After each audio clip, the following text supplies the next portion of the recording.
Trending ngayon sa social media ang di umano'y balitang Congressman Marcoleta ginisa ng gusto ang dating ambasador ng Papua New Guinea na si Benvenido Tejano dahil sa pagsisinungaling na sagot ito sa mga tanong ni Congressman Marcoleta. Pero bago ang lahat, bago ka pa lamang sa aming channel ay huwag kalimutang mag-like, subscribe at i-click ang notification bell para mas maging updated ka palalo sa lahat pa ng bagong video na i-upload namin. At ito na nga, sa isang pagdinig sa kamera, ginisa ng gusto si dating ambassador ng Papua New Guinea na si Benvenido Tejano ni Congressman Marcoleta sa pagsisinungaling nito sa mga sagot niya sa mga katanungan ng congressman. Napag-alaman na si Tejano ay may nakapending na kasong administrative case at criminal case sa pamomolestya at panggagahasa ng isang Pinay OFW domestic helper sa Papua New Guinea. At heto na ngayon, ina-appoint bilang extraordinary ambassador ulit sa kaparihong bansa na may jurisdiction sa mga bansang Republic of Kiribati at Solomon's Island. Sobrang dismayado naman ang ilan sa ating mga kababayan sa administrasyong Marcos dahil tila walang matino sa mga tauhan ito at pagtatalga ulit ni Tejano na may kasong panggagahasa sapagkat malaki di umano ang posibilidad na maulit-ulit ito. Ayon naman kay Tejano, hindi umano siya nag-abel ng diplomatic privilege para hindi ma-charge na naturang kaso at wala di umano siyang kahit anong kaso sa nasabing bansa. Nang lumabas ang balitang ito ay hindi naman mapigilan ng marami sa ating mga kababayan ang nagbigay ng kanilang hinaing at komento sa mundo ng social media. At ayon pa sa kanila, dapat na talagang maparusahan at makulong ang ambasador na yan at huwag nang ilagay sa pwesto. Dapat din natanggalin sa pwesto ang kanor. Sir Marcoleta, huwag po kayong magpaloko dyan sa taong yan. Kailangan gisahin po ninyo ng gusto para umamin. Yan po ang nararapat sa kanya. Sir Senate Marcoleta, God bless po. Panahon na pag-isipan, pag-aralan ng mambabatas natin na hindi dapat manungkulan muli sa gobyerno ang mga taong mayroong criminal record, acquitted or not, dahil nababayaran nila ang kanilang mga kaso. Dapat ban na sila pumasok sa kahit anong posisyon sa gobyerno. Sir Marcoleta, dapat si Bongbong Marcos ang imbestigahan dyan kung bakit inappoint niya pa ang mga taong may kaso ng panggagahasa. Ibig sabihin, pwede palang bigyan ng katungkulan ang may mga kaso ng katulad sa mga ganyang tao. Ambasador, bistado ka na, ang sinungaling mong puso ay sinasabing step down ka na. Maraming salamat po kay Congressman Marcoleta. Good job, Congressman Marcoleta. Buti ka pa may malasakit sa taong bayan. May I just ask a few questions? Mr. Ambassador, you said that you were investigated by the Department of Foreign Affairs. In that investigation, were you able to confront your accuser? I did not see them, sir.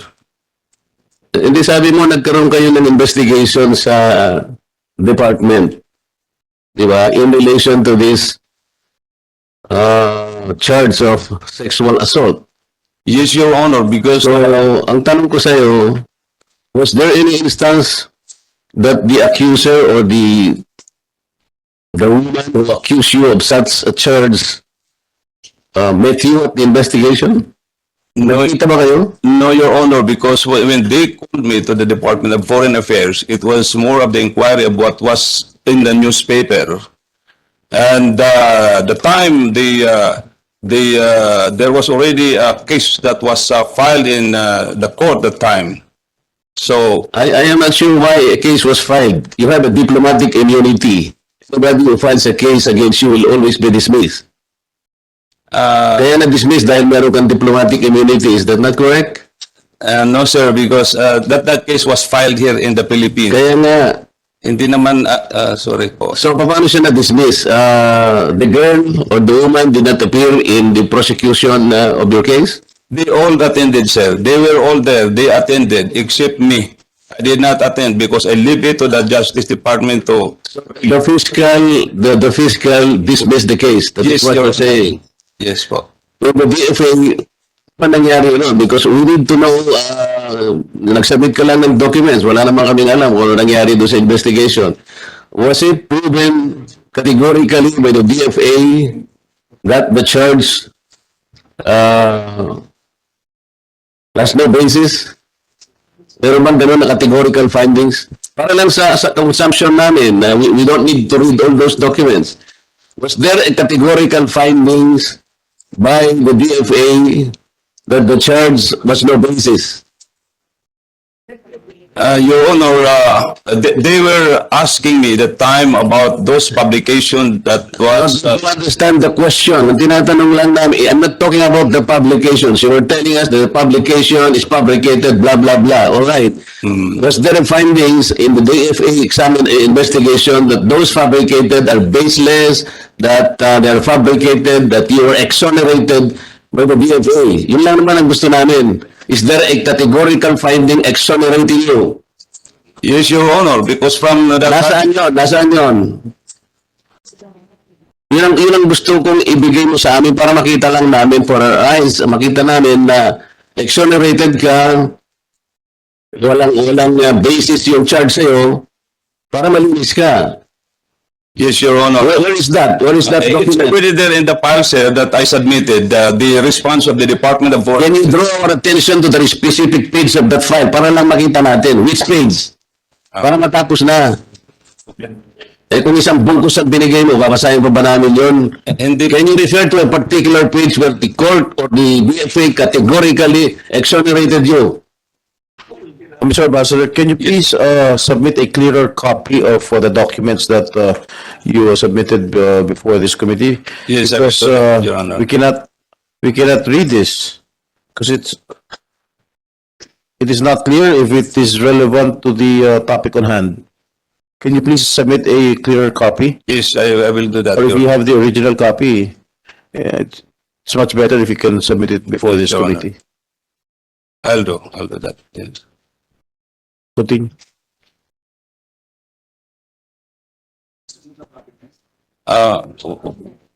Wala ata ako ngayong kopya. Sir, yun lang yung pinal namin ngayon dyan. Kasi pinag-print lang yun. Okay, based on the question of Congressman Marcoleta, you have what specific document here?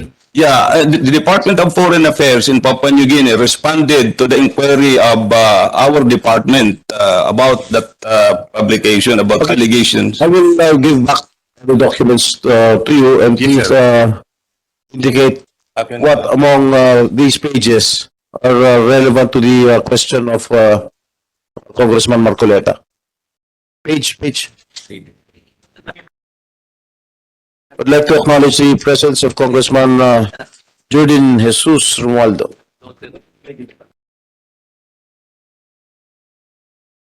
Mr. Chair, Yes, Congressman Romualdo. happy birthday. Oh, thank you.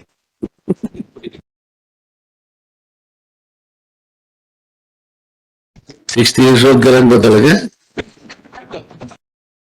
Buo pa buko.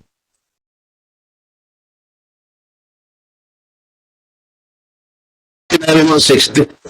60 years old ba talaga? Doesn't look like. 59 eh, di ba?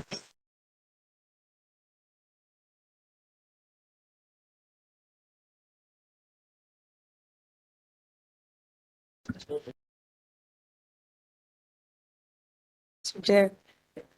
Congresswoman Alani. Yes, Mr. Chair. We're looking for, I believe we're looking for two documents.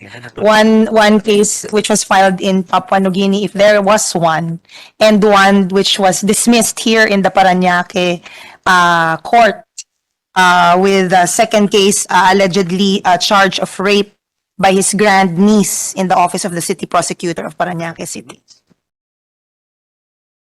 You know, can I read this letter of our Undersecretary of Foreign Affairs? If I be allowed to read. Again, please. Would I be allowed to read this communication of our Undersecretary of Foreign Affairs to our Philippine Embassy? Okay, please proceed. Verification of alleged court cases against Ambassador Tejano in Papua New Guinea. Further to the earlier facts, with subject article of the Philippine Star and letter of complaint of Captain Irene Mark Mora,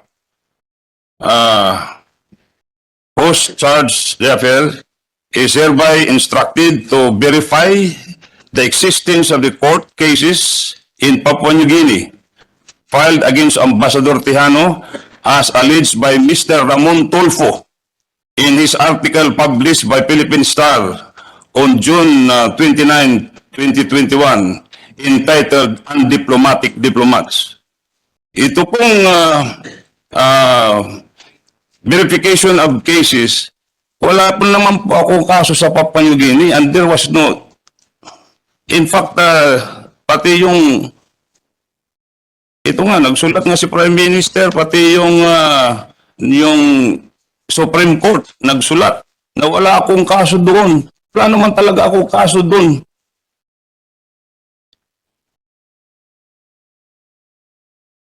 Wala na dismiss na kaso sa Papua New Guinea, Your Honor, because wala namang kaso ako doon.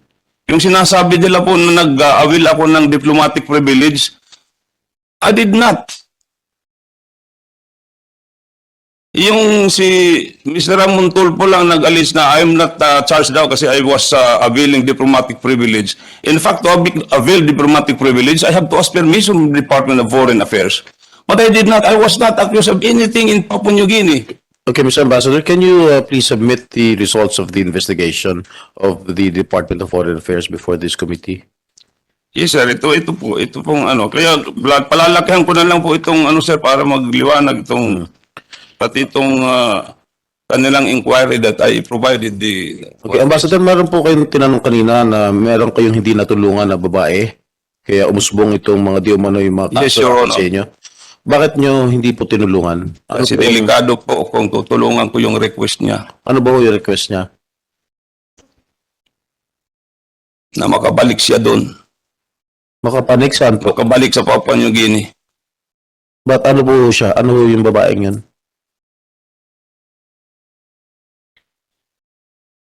Nag-negosyo po doon. Nagpakilala siya na negosyante, na malaking negosyante.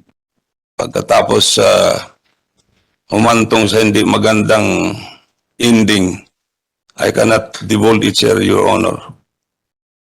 I have to protect. Mr. Chair, Yes, Majority I Leader. think we're here to clarify issues and concerns. So may I request the ambassador to divulge whatever information is being asked.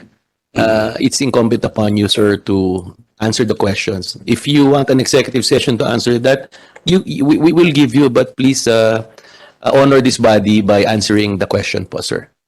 You mean for executive session, sir? No, you're being asked a question, the reason, and you said you cannot divulge the reason. So that is not acceptable among the members. It might set a precedent that a nominee will say you cannot. You have to answer the question. Thank you, Mr. Chair. Gusto niyo ba magkaroon ng executive session na para malaman namin? Yes, sir, kung pwede po. Okay. That is not even needed, Mr. Chair, because our point here is just for the ambassador. Be forthright with us. You made mention that there was already an investigation done in your behalf by the DFA. We were asking you a while ago a copy of that investigation, whether or not there was a categorical exoneration on your part made by the DFA in that investigation. Yun lang ang gusto namin malaman. Ang sinasabi mo, there were letters written by the Supreme Court of Papua New Guinea that you have no records or cases there. How can you be a case there? Kasi nga meron kang diplomatic immunity. Wala namang magdidemanda sa iyo doon. Hindi nang kailangan namin. Matapos lang ito, if you can prove to us that there was a full exoneration of you, wala kang kasalanan na sinabi ng DFA by way of an investigation, yun lang ang ipakita mo sa amin. Ito binigay mo mga sulat na to, mga documents, wala namang sinasabi, isa man dito eh. Binasa ko, wala namang reference to any investigation made in your behalf. Or better still, that you were exonerated in that investigation. So, paano tayo matatapos dito? Magbigay ka lang ng isang document na sinasabi doon, the DFA completed the examination and investigation of Ambassador Tejano and we were able to prove that the allegations of sexual assault is without basis, is what was fabricated, blah, blah, blah, period. Yun lang ibigay mo sa amin. Tapos na. Where is that? Your Honor, because their inquiry to me was just verbal when they called me to... Sinabi mo kanina, there was an investigation. Ngayon, verbal na. Anong klaseng investigation yun? Meron pa sa rito, Mr. Chair, meron siyang state of no pending administrative or criminal cases. Ito yung sinabit mo sa amin eh. Oh. Ikaw nagsabit Yes, sir. ito. Sabi mo rito, that I do not have any pending administrative or criminal cases against me, nor have I in the past. Eh, ba't meron ka sa, sinasabi mo sa Paranaque na na-dismiss? Ba't sabi mo rito wala kang cases? It was dismissed, sir, that case. Hindi natin pinag-uusapan kung na-dismiss o hindi. Ang sabi mo, I have no pending administrative or criminal case against me, nor I have in the past. Meron. Sorry, Your Honor. Ano sorry? Eh, this is supposed to be under oath. Eh, yung problema natin. Mr. Chair, we'd just like to remind the nominees that when they submit this type of documents is under oath,